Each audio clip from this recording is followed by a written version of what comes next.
బండరాన్ని మళ్ళీ పెట్టుకోవాలనిపిస్తుంది. ఇప్పుడు ఏం చేయాలి పితా అని పితాకి ఫోన్ చేయబుద్ధి అవుతుంది. నాలో ఉన్న ఈ బాధ నా కాన్ఫిడెన్స్ని చంపేస్తుంది. చంపుకోవాల్సింది నా బాధను కానీ కాన్ఫిడెన్స్ని కానీ. పిలుపులకు వచ్చినప్పుడు లేరు, వస్తారో రారో అనుకున్నా. సంతోషం. షిరిడి నుంచి ఈ రోజు పొద్దున్నే వచ్చానండి. ఎందుకే అమ్మ ఎక్కడండి? కంగ్రాట్స్ అమ్మారాణి, నీతో 2 నిమిషాలు మాట్లాడాలి తల్లి.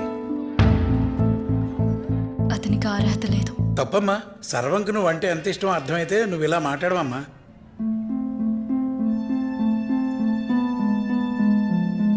ఆ రోజు రాత్రి నేను అక్కడి నుంచి తప్పించాలనే తపన. సారీ సార్, గ్యాస్ రెగ్యులేటర్లో లీకేజ్ ప్రాబ్లం ఉంది, ఒక్కసారి చూడండి సార్. నువ్వు అక్కడి నుంచి వెళ్ళిపోయిన తర్వాత అతని ముఖంలో ఆనందం నేను చూశానమ్మా. ఆ కింద పోర్షన్లో నేను ఉంటాను. తన అమాయకత్వాన్ని అలసుగా తీసుకుని ఆ జేసీ చాలా తప్పులు చేయించాడమ్మా. కానీ ఆ రోజు నుంచి తన ఉద్యోగాన్ని కూడా లెక్క చేయకుండా జేసీకి ఎదురెళ్ళి మరీ నీకు నర్సరీ శాంక్షన్ చేయించాడమ్మా. ఒక్కసారి బాగా ఆలోచించమ్మా. ఇప్పుడు ఆలోచించకపోతే తర్వాత నువ్వు ఎంత ఆలోచించినా ఉపయోగం ఉండదు తల్లి. ఎక్కడ తెచ్చాడు మళ్ళీ రోడ్ అంత సామాన్ తేడానికి రావులపాలెం కారంపేవా? ఎన్నిసార్లు ఫోన్ చేసినా ఫోన్ లిఫ్ట్ చేయట్లేదు నాన్నగారు. ఎత్తకపోతే ఇంకోటి పొరమాయించరా బాబు. మీరు కంగారు పడకండి, నేను చూసుకుంటాను. మీరు కంగారంటే? తాళాలు ఇవ్వండి. అదే రావులపాలెం విక్టర్ అక్కడ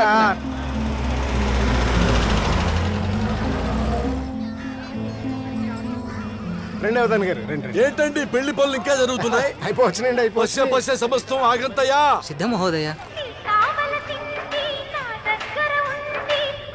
నమస్కారం పంతులు గారు. ఏంటి మధ్యన ఆఫీస్ దగ్గర బొత్తుగా కనపట్లేదు? కొంత తీసి పని అయిపోయిందండి. కొత్త ఫోన్ రా, ఇన్సూరెన్స్ వచ్చేసింది. మళ్ళీ సేమ్ రింగ్ టోన్. టైం అవుతుంది, పెళ్లి కొడుకు ఎక్కడండి? హాయిగా మంచం మీద కూర్చోక అంత ఎత్తులు కూర్చున్నవేట్రా?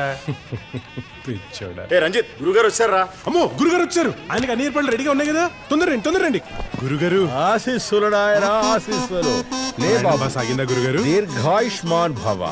బాగానే సాగింది బాబు. రంజిత్, నేను చెప్పినట్లు నీ రూము నైరుతిలోనే తీసుకున్నాను గురుగారు. మీరు చెప్పినట్టు 4 అడుగులు ఎత్తులో కూర్చున్నాను. నా ప్రియ శిష్యుడు అనిపించుకున్నావు.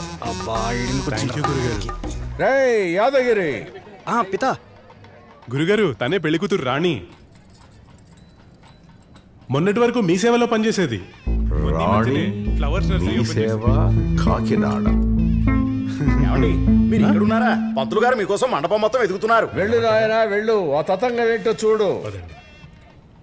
ఏమ్మా, మీ సేవ అంటే మున్సిపల్ ఆఫీస్ పక్కనున్న మీ సేవేనా? అవునండి. అయితే నా ప్రథమ శిష్యుడు సర్వం నీకు తెలిసి ఉండాలి. తెలుసండి. చూసావా, నువ్వెవరో నాకు తెలియకపోయినా నీకు అదృష్టాన్ని ఎలా తెచ్చానో. అంతా గ్రహాల లీల. నీ పుట్టినరోజు నాడే సర్వానికి నీ అసలు పుట్టిన తేదీ తెలిసింది. నిన్ను వివాహం చేసుకుంటే అతని ఉద్యోగం ఊడుతుందని నిన్ను మర్చిపోమని చెప్పాను. ఆనాటి నుండి నీ కోసం ప్రయత్నించడం మానేశాడు. రేపు మీరు ఆఫీస్కి వస్తున్నారు, ఈ పూల్ లెక్క బ్రైట్గా ఉంటున్నారు. మీరు రిజైన్ చేసి చెప్తా. ఎందుకు? ఇంత పెద్ద నర్సరీ ఓపెనింగ్ అంటే ఆ మాత్రం టెన్షన్లు ఉంటాయి. ఇవన్నీ మర్చిపోయి హ్యాపీగా పడుకోండి. రేపు ఓపెనింగ్లో కలుద్దాం.